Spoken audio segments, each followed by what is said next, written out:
아멘. 하나님이 이르는 사람이 꼭 등장합니다. 그죠? 오늘 말씀의 제목이 사건 속의 사람들인데, 창조의 사역은 하나님의 단독 사역입니다.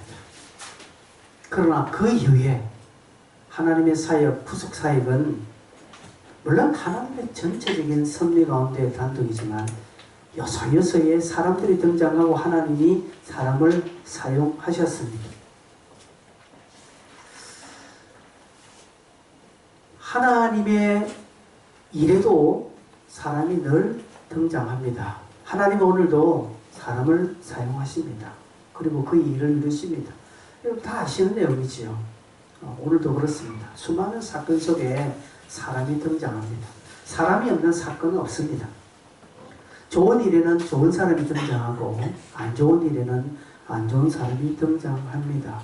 영적 일도 마찬가지입니다. 교육도 마찬가지입니다. 하나님 나라 일에도 마찬가지입니다. 하나님 그때그때 사용하십니다. 사람 없이 일어나는 일 전혀 없습니다. 강원도 산불 보십시오. 산불이 지저로 난 거 아닙니다. 그죠? 두 종류죠. 어떤 60대 미친 사람이 토치로 불을 질렀습니다. 그래 불 났고요. 아래쪽에는. 그 위쪽에는 지나가는 차가 담뱃불을 던졌습니다. 그게 사람 없이 어떤 일들이 일어나지 않습니다. 여러분 저 무인도에 무슨 일이 일어났습니까? 안 일어납니다. 자연적인 현상 외에는 없습니다. 사건이 없습니다. 그곳에는. 사건 속에는 항상 사람이 등장합니다. 영적인 일에도 마찬가지입니다. 세상 일에도 동일합니다. 똑같습니다. 특별히 영적인 일을 우리는 좀 살펴볼 텐데, 영적인 일에도 꼭 사람이 등장하는데 세 부류의 사람이 등장합니다. 첫째는 방해자들이 등장합니다. 반대자들이 등장합니다. 꼭 하나님의 일에는 반대자들이 일어납니다.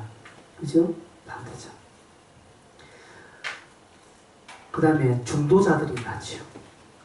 중간자들이 나옵니다. 이것도 아니고 저것도 아닌 중도자들이 일어납니다. 그 다음에는 동력자들이 나옵니다. 참석자들이 나옵니다. 참여자들이 일어납니다. 이 세 부류는요, 우리가 저런 사람을 만날 수 있습니다.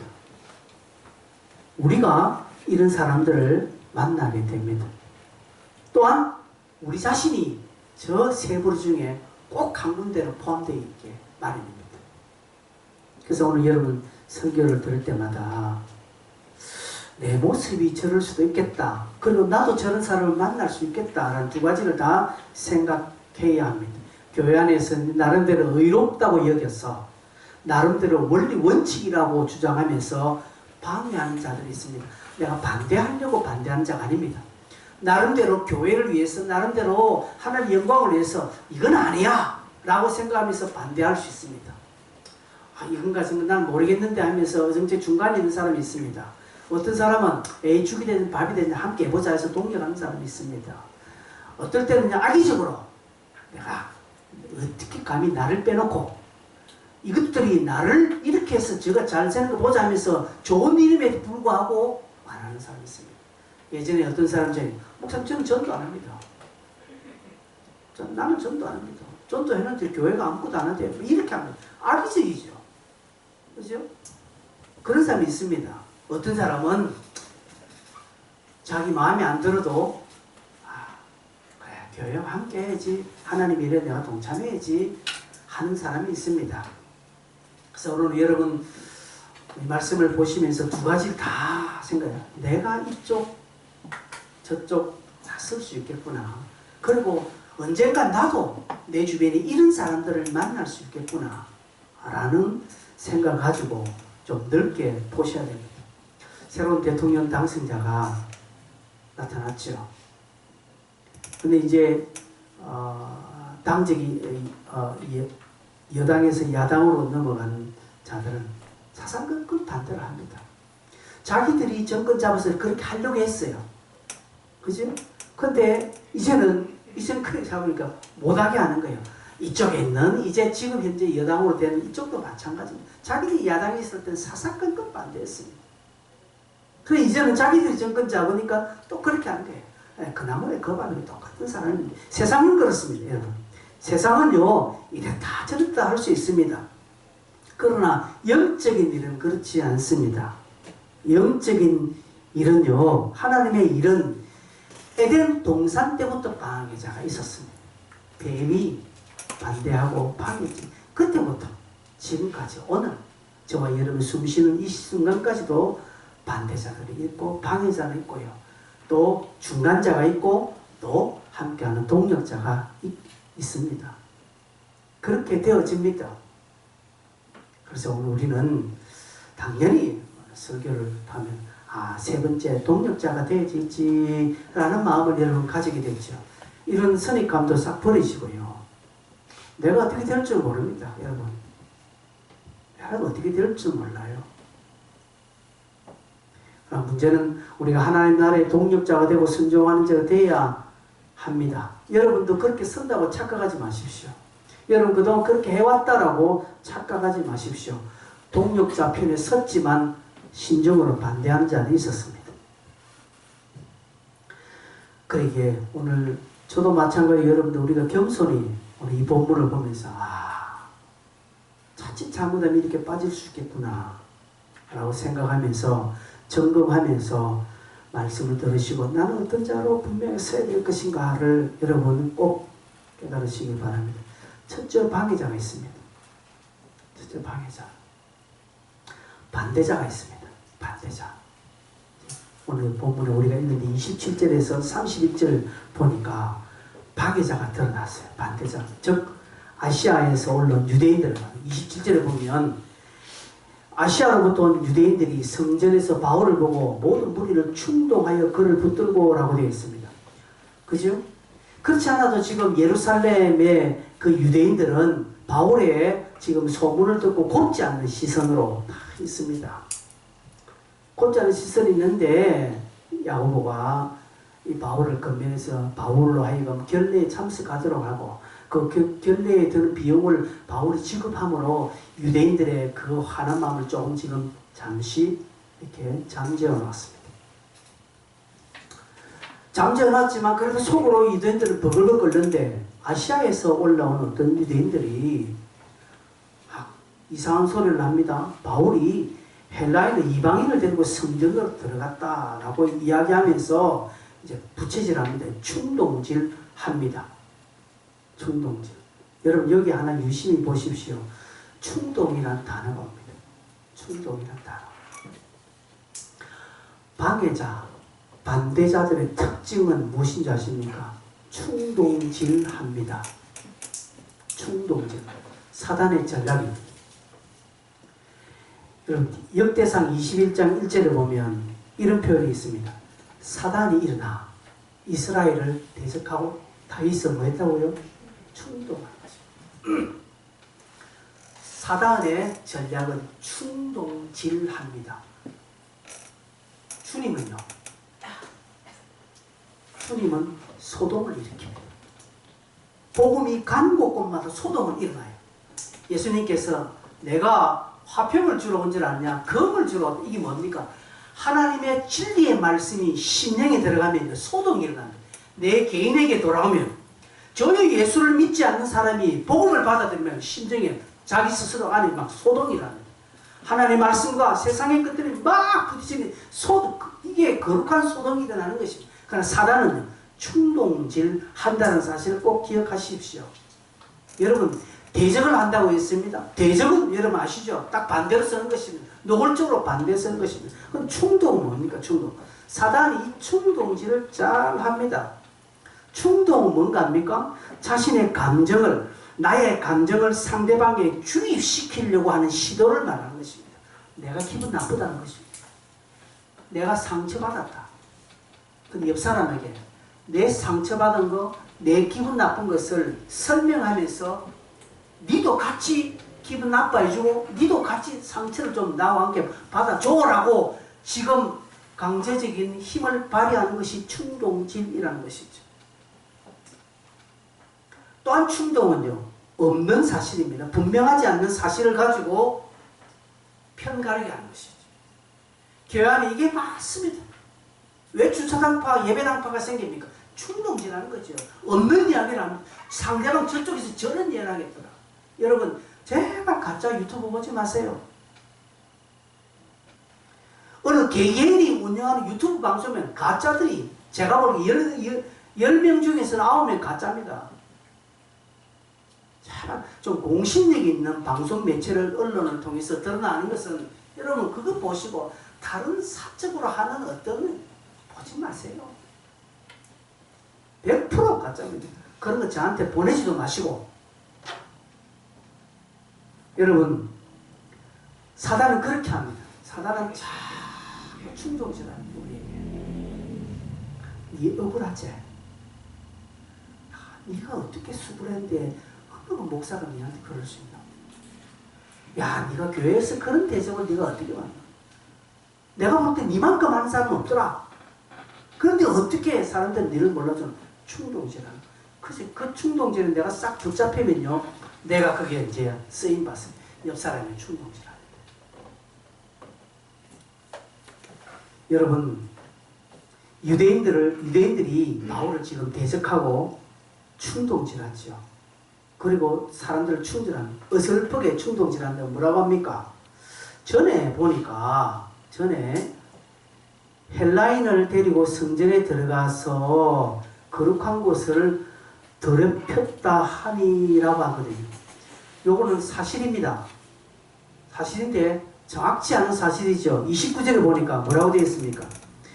이는 그들이 전에 에베소 사람 드로피모가 바울과 함께 시내에 있음을 보고 바울이 그를 성전으로 데리고 들어간 줄로 생각함이라. 사실이 아니죠. 드로피모와 함께 있었다는 것은 사실입니다. 바울이.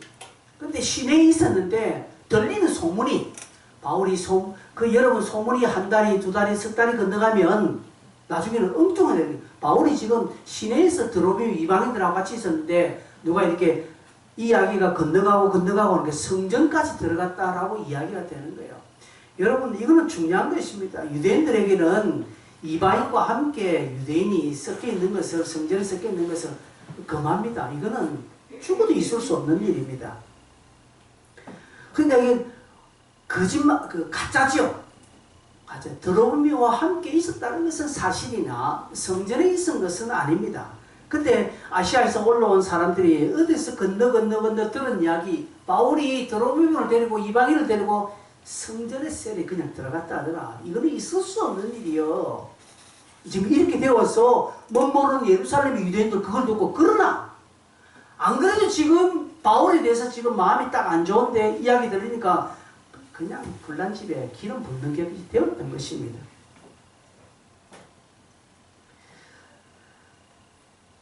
여러분, 우리가 좀 사실 확인을 좀 잘 해야 됩니다. 교회 안에서. 교회 안에서 사실 확인이 잘 돼야 됩니다. 여러분, 그냥 쉽게 제발 상처받지 마세요.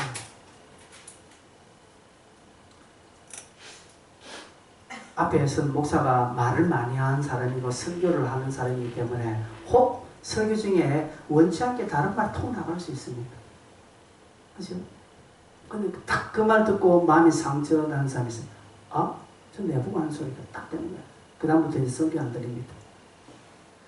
그렇지만 제발 좀 이제 그런 어린아이 신앙에서 좀 벗어나세요. 그죠? 그래서 저게 무슨 말이다. 목사님이 무슨 뜻을 했다. 그 좀 넓게 해석하면 안 그래요. 그래야 된다는 것이죠. 그래야 사단의 충동에 내가 넘어가지 않습니다. 사단의 꼬임에 내가 넘어가지 않습니다. 근데 그렇게 딱 잡히면요, 그 역시 이제 넘어가야 됩니다. 그리고 내가 쓰임받게 된다는 것이죠. 유대인들이 지금 이 아시아에서 올라온 사람들이 불같이 지금 화를 내는 것은 유대인들의 성전의식, 율법의식은 그야말로 대단합니다. 타의 추종을 불이하는 대단한 어떤 가치를 가지고 있죠. 그래서 율법에 조금 흠집을 가는, 자기들은 율법을 지키지 않으면서 율법에 누가 흠집을 가하거나 율법을 위해하거나, 그리고 이방인들이 성전에 들어갔다는 것은 상상할 수 없는 것입니다. 근데 바울이 지금 이방인을 데리고 성전에 들어갔다고 하니 이거는 있을 수 없는 것이죠. 그렇죠? 이거는 엄청난 것입니다. 여러분, 우리가 지금 이거 들을 때 뭐 그게 무슨 특별하게 문제가 있겠나 하지만 그 당시 정서로 이 성경이 기록한 그 당시의 정서는요, 이는 엄청난 것입니다. 절대로 그럴 수 없는 것입니다. 그러면 안 되는, 실제로 그 당시에 그렇게 했고요.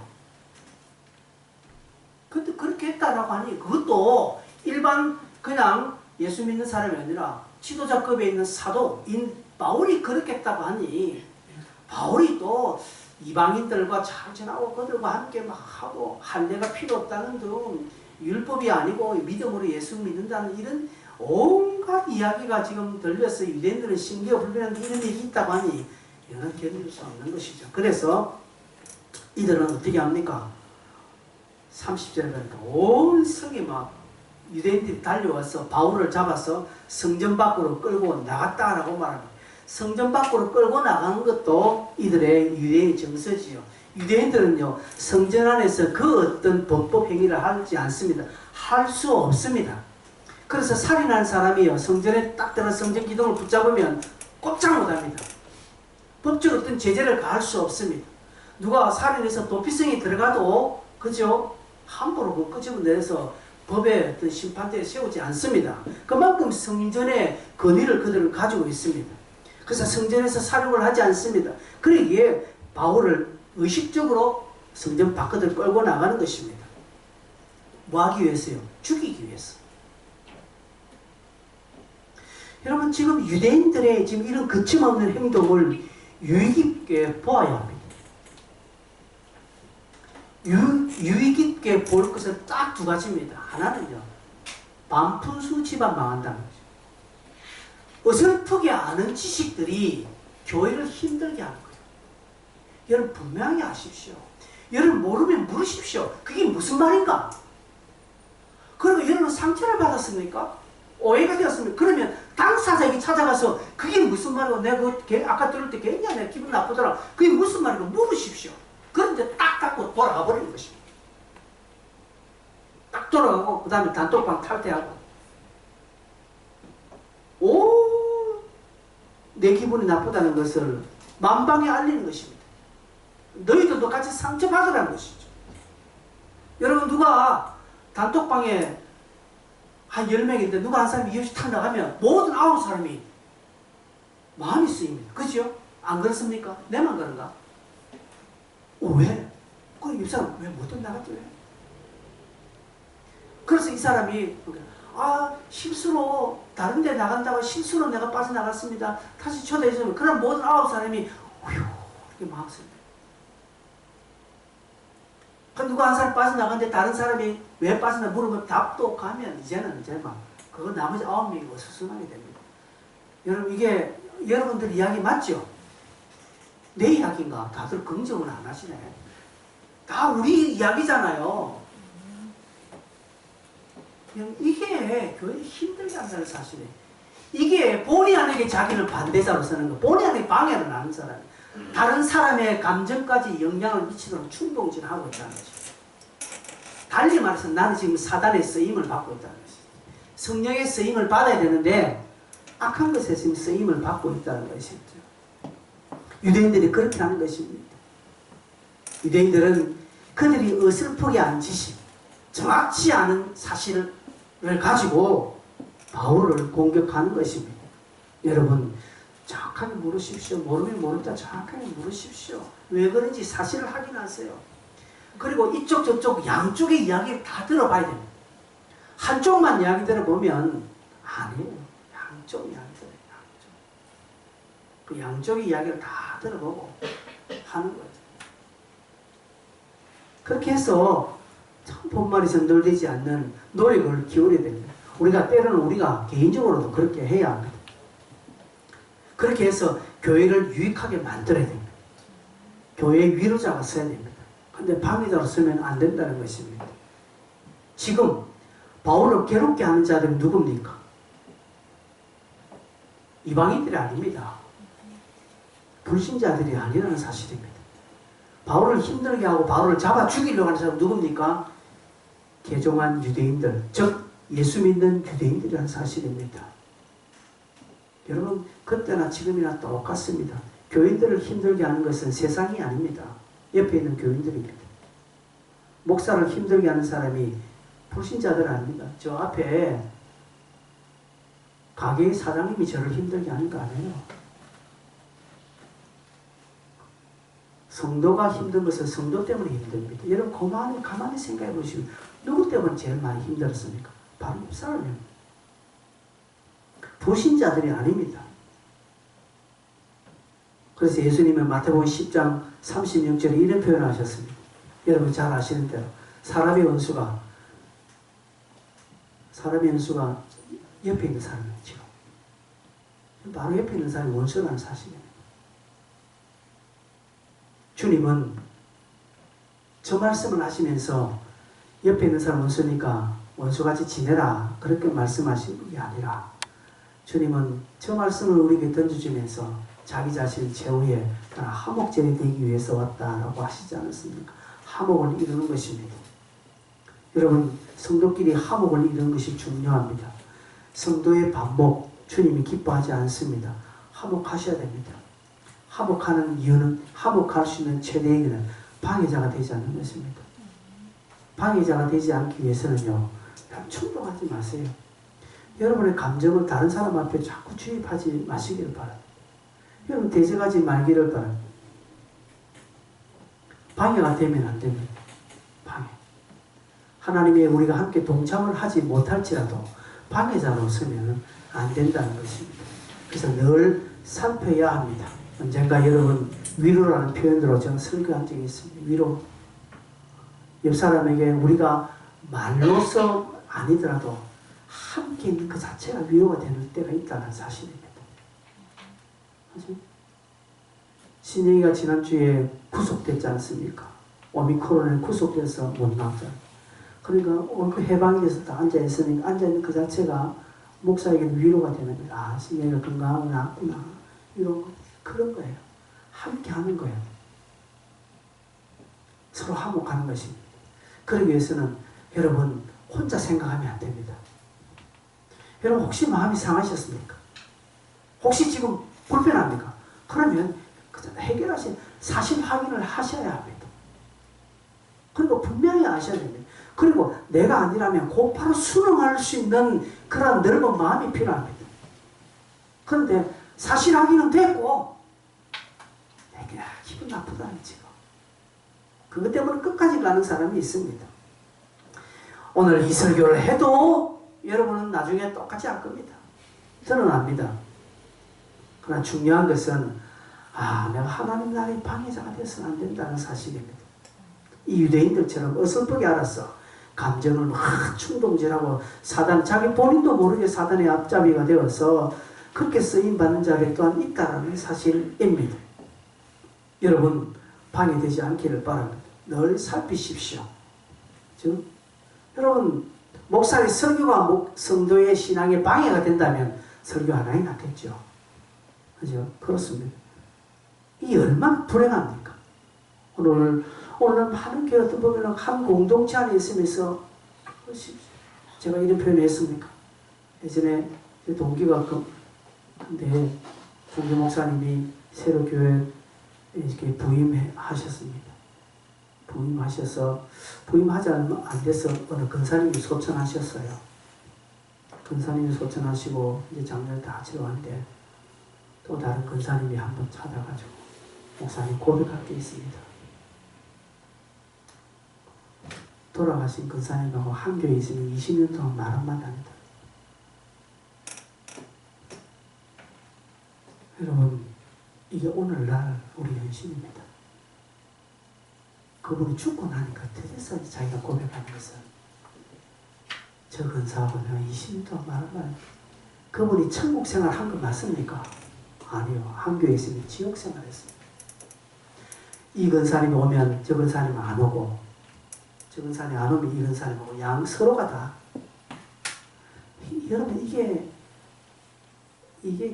교회에 있으면서 지옥 생활하는 것과 똑같다는 것이죠. 그런 경우들이 합니다. 무엇이든지 어설피 하는 것이 이렇게 위험합니다. 그래서 정확하게 따지고 알고 정확하게 해결하고 넘어가시기를 바랍니다. 하나님의 말씀도 마찬가지입니다. 성경도 우리가 분명히 그렇게 알아야 합니다. 말씀에 우리가 분명히 서 있지 않으면요, 넘어가기가 십상입니다. 그래서 바울은 그 제자 디모데에게 그렇게 말합니다. 너는 배우고 확실한 일에 가라고 말하고 있습니다. 확실한 일에 가라. 너는 배우라는 것이. 확실한 일에 그에 서라는 것이죠. 베드로전서 5장 8절에 보면 사단은 삼킬자를 두루 찾습니다. 삼킬자를 두루 찾는다고 했습니다. 하나님께서도 자신을 찾고 예배하는 자를 찾듯이 사람도요 두루 찾습니다. 누구요? 삼킬자를 두루 찾는 누구를 위했습니까? 확신이 없는 자. 구원의 확신이 없는 자. 교회는 다니지만 지옥 생활하고 있는 자들. 하나님의 말씀을 어설프게 하는 사람. 성경에 어디 술 마시자는 말 앞에는 어디 있더노? 이 소리를 사는 사람들. 아이고 그냥 막 불신자 만나가지고 전도해서 하면 되지. 그런 결혼해서 전도하면 되지. 이렇게 어설프게 말하는 사람들. 자기 유익한 대로 성경을 이야기하는, 오늘날 신약시대에 11조 하라는 말이 어딘도 이렇게 이야기하는 목사들이 있어요. 그 표현이 없다고 해서 그 말이 없습니까? 아니에요. 그래서 성경의 원뜻을 알고 성경의 전체적인 뜻을 아는 게 너무 중요하다는 것을, 그래서 배우셔야 됩니다. 그리고 확신에 거하셔야 됩니다. 그래야 사단이 틈을 타지 못한다는 사실입니다. 이 믿음의 굳건히 서라는 것이지. 아시아에서 올라온 유대인들이요, 그렇습니다. 제대로 알지 못했죠. 그렇죠? 감정을 따라서 모든 것을 처리하는 것입니다. 사실관계를 확인도 안 하지 않습니다. 그저 기분 나쁘다. 자기들이 알고 있는 것이 전부인 양 뜯으니까 결국 사단에 그냥 종노릇하고 있다는 사실입니다. 여러분 마찬가지입니다. 우리 또한 그렇게 내가 사단의 쓰임을 받아야지, 내가 사단의 종노릇 해야지 하는 사람 누가 있습니까? 아무도 없습니다. 그러나 한순간에 쓰임 받습니다. 순간 자칫 잘못해서 쓰임 받을 경우가 많으니, 그래서 우리는 늘 확신에 쓰이고 껴 있어야 된다는 사실입니다. 그 다음 두 번째로는요, 중간자 있습니다. 중도자. 오늘 보니까 32절에 천부장이라는 사람이 나옵니다. 천부장이 지금 소란을 듣고 사건 해결을 하기 위해 나왔습니다. 지금 오순절 절기를 지키기 위해서 수많은 사람들이 지금 예루살렘에 버글버글 하거든요. 그래서 이 예루살렘 치안을 담당하는 이 천부장은요, 처음에 지금 긴장감으로 있는데 소동이 일어나 버렸습니다. 이 천부장이 로마 사람인 거로 이 사태를 해결하지 못하면 본 정부의 소환을 받기 때문에, 그래서 어떻게든 빨리 사태를 진압하기 위해서 천부장이 나섰습니다. 그래서 바울을 그곳에서 구해냈죠. 그리고 바울을 딱 결박하고 어떤 일이 일어났는지 이렇게 묻습니다. 그리고 정식 재판으로 회부하죠. 여러분, 이것이 그냥 어떻게 소동으로 일어난 그런 일이 아니라 하나님의 개입으로 보아야 됩니다. 하나님이 바울을 유대인들의 손에 그냥 두면 안 되기 때문에 천부장을 개입시키셔서 바울을 빼내는 것이죠. 유대인들의 손에 벗어나게 하는 것입니다. 여러분, 이런 경우는 오늘날 허다하게 많습니다. 하나님의 나라를 반대하지는 않습니다. 그렇다고 해서 동조하지는 않습니다. 중간에 선자들이 많습니다. 이들은 때로는 교회를 유익하게 해주기도 합니다. 교회를 도와주는 자들이 있습니다. 그죠? 본의 아니게 교회를 돕는 자들이 많이 있다는 사실입니다. 우리 주변에 보면 그런 것들이 많습니다. 차원에 뭐 교회가 있습니다. 차원에 우동교회 목회인데, 이 목사님은 오래전부터 매주 마지막 주일은 택시 타고 교회 오기. 이 운동을 오래전부터 했습니다. 거의 한 십몇 년 전부터. 교회가 좀 규모가 있는 교회이기 때문에 온 성도들은 매주 마지막 주일은 대중교통한테 특별히 택시. 그래서 목사님 본인도 교회 근처에 있지만 바깥에는 택시 잡고 한 바퀴 돌고 이렇게 교회로 오는 거예요. 그렇게 하는 거예요. 그래서 온 성도들이 택시 타고 뭐라 합니까? 교회로는 어느 교회로 가주세요. 네, 영국 교회로 가주세요. 영국. 그러니까 차오는 택시 기사들이 다 영국 교회로 합니다. 그리고 그 교회 앞에 딱 성도님은 입구에서 딱 이제 성도들에서 요구르트 하고 팍팍 주고 온 택시 기사들은 교회를 알아요. 그래서 택시 기사들 혹여 많은 사람들은 교회를 찾는다 뭐 하면 어느 교회 가라고 이야기하고 자기가 알고 있는 교회는 그 교회밖에 없거든요. 그렇게 해서 택시 기사의 조언을 받고 교회 온 사람이 제법 있었다고 또 그런 이야기를 제가 들었습니다. 그렇게 하나님은 때로는 중간자 있는 자들을 사용하시기도 합니다. 성경에도 그런 이야기가 있습니다. 여러분 사도행전 5장에 보면 사도들이 옥에 갇혔죠. 옥에 갇혔을 때에 가말리엘이라는 율법사가 백성들을 좀 조용해라. 전에 더다가 일어나서 그때 데모했는데 군중들인데 400명이 따랐다는 것이죠. 근데 더다가 딱 죽어버리니까 그 모임 자체가 다 사라지고 없어지지 않았냐. 까마투라. 이것이 하나님께로 나왔으면 너희들 어떻게 하겠냐. 가만히 있으면 없어질 것은 지들로 없어지니까 가만히 있자 라고 가말리엘이 저런 제안을 한 적이 있었습니다.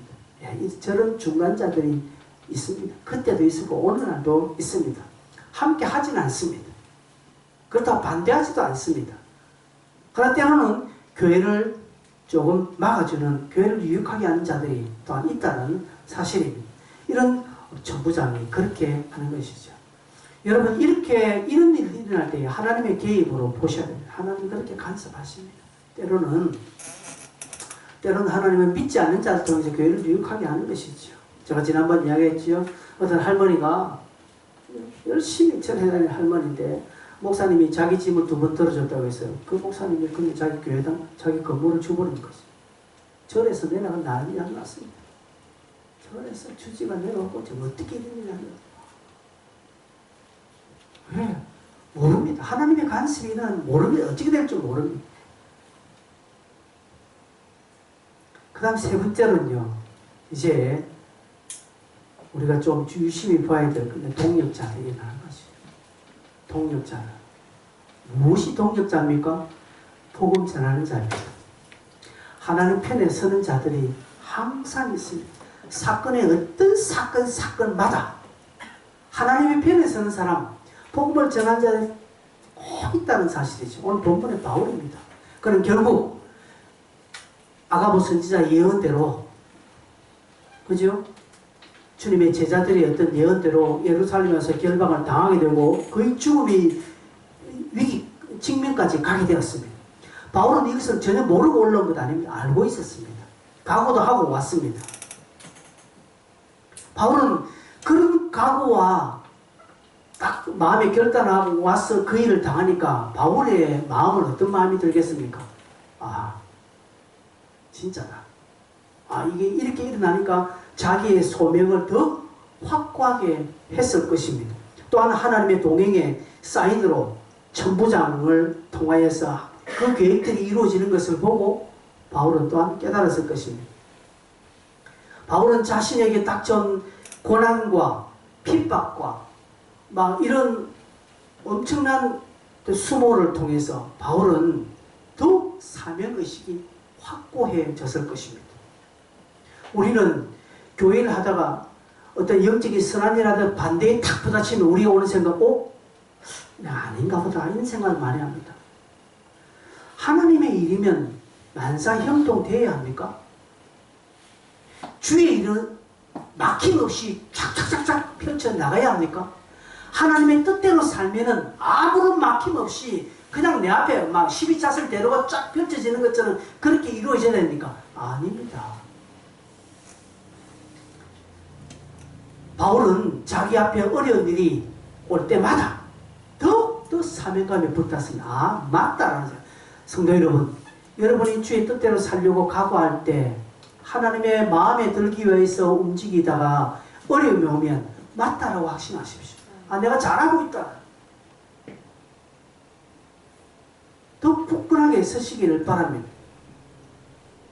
바울은 그곳에서 그런 상황을 보면서 맞다. 더더욱 하나님 편에 서야 되겠다 하면서 천부장에게 뭐라고 합니까?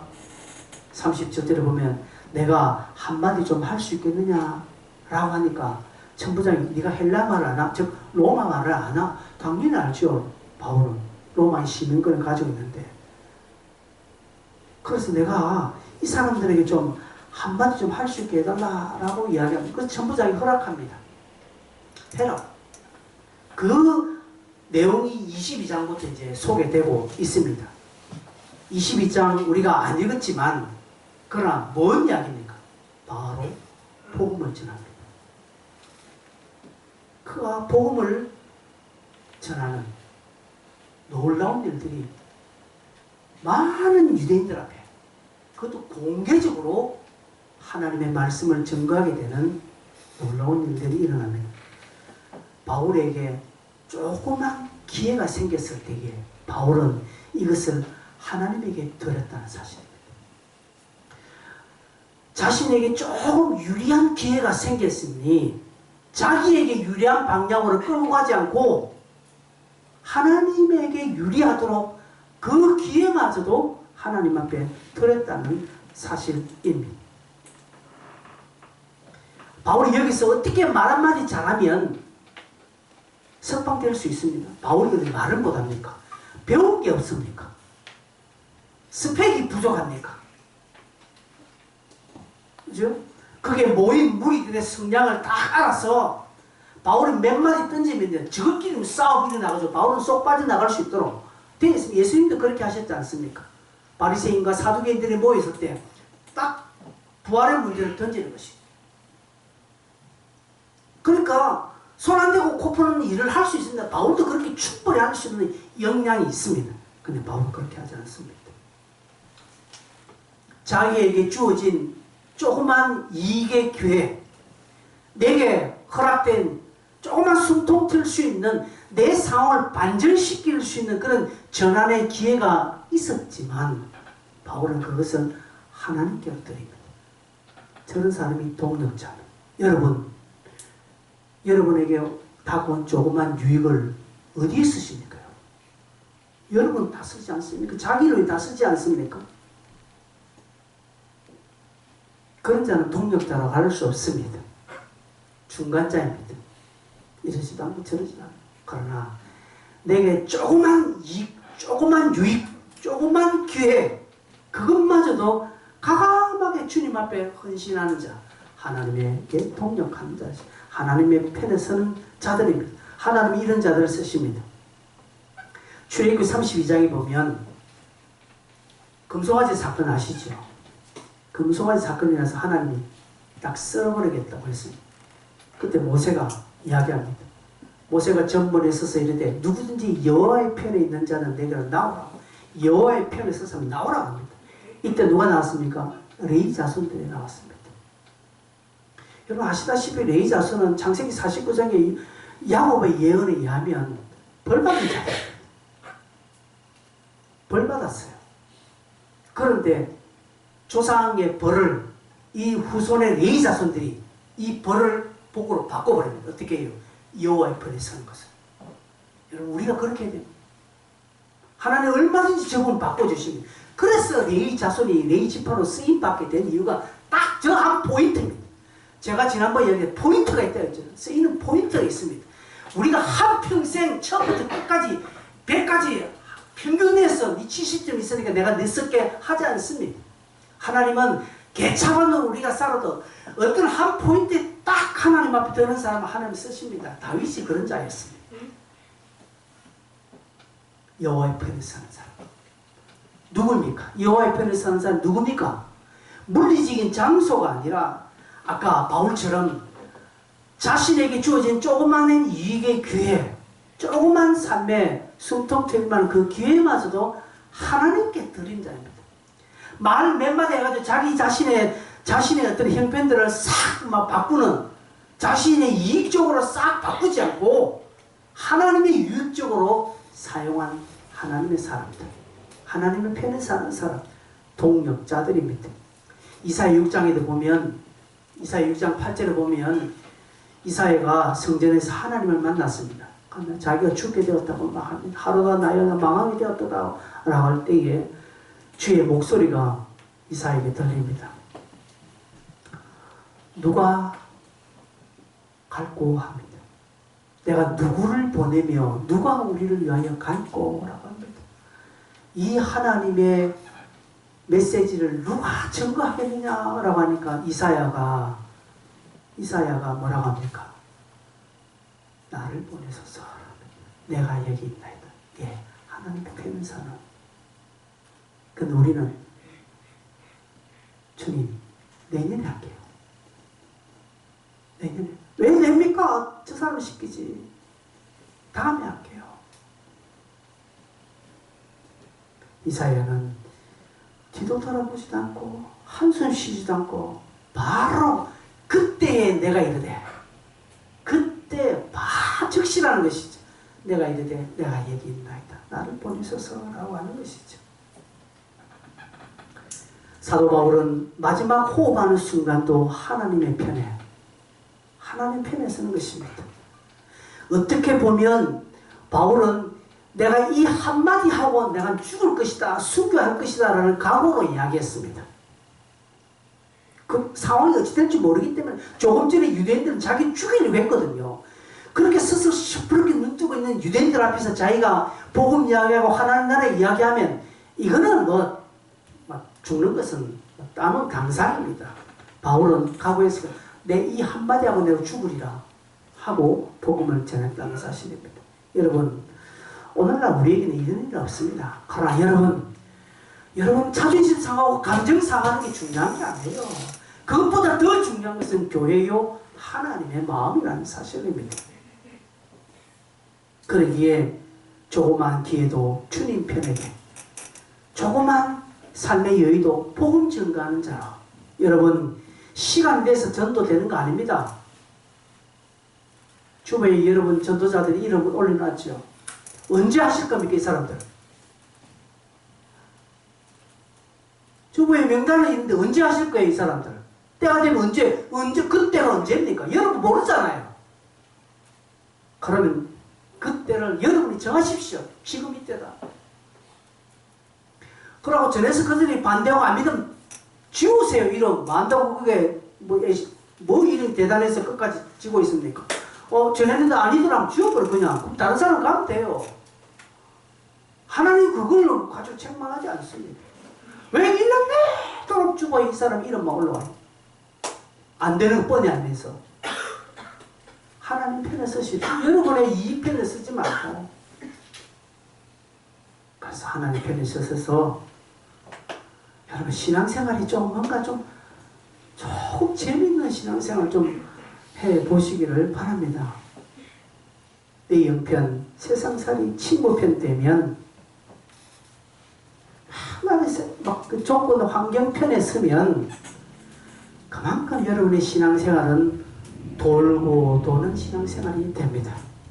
그러나 하나님 편에 딱 서시면, 하나님의 동력자로 서시면 하나님이 그런 자를 가만히 두지 않습니다. 절대 그냥 두지 않습니다. 우리가 이것을 경험하지 못하니, 저도 한번 경험해보지 못하니까 그럼 가만히 안 두면 어떡할 건데, 우리가 경험 안 하니까 지금 말을 못하고 있잖아요. 그 전도는 하나님이 가만히 두지 아니하시더라 이걸 저도 한번 경험하면 여기서 확 이야기할 수 있는데 저도 못하면 안타까운 뿐입니다. 저뿐 아니라 여러분들 하면 이 부분에 한번 간증할 수 있는 자가 일어나길 바랍니다. 내가 하나님 편에 한번 섰더니 하나님이 이렇게 나를 이끌어 주셨더라고 막 목청 튀기면서 이야기할 수 있는 저나 여러분을 되어야 되지 않겠습니까? 근데 우리는 한 번도 못하니까 말할 거리가 없는 거예요. 목사님 저도 말할 거리가 없어요. 반대자, 중간자는 얼마든지 말할 게 있습니다. 왜? 우리 다 그런 경험했으니. 그래서 오늘 제 설교도 보십시오. 반대자는 엄청나게 길게 했습니다. 중간자도 좀 이제 마지막 거는 할 게 없어요, 제가. 왜? 경험이 없어요. 믿음의 일생을 못했으니 제가. 성도 여러분, 이 답답함을 하나님의 답답함을 누가 풀어드리겠습니까? 해지는 교회 성도들이 하겠습니까? 아니요. 해도 없는 교회 성도들이 하셔야 됩니다. 오늘 이 자리에 오신 여러분, 이 설교를 들으신 여러분들이 이 하나님의 답답함을 풀어드려야 됩니다. 답답함을 풀어드리기 위해 하나님 편에 서셔야 된다는 사실이죠. 그리고 하나님 편에 섰더니 이렇게 하나님이 나를 이끌어 주셨다는 이 간증들을 하셔야 되는 것입니다. 그 간증 하고 싶지 않습니까? 이 간증 하신 저와 여러분 되시길 바랍니다. 찬송하겠습니다.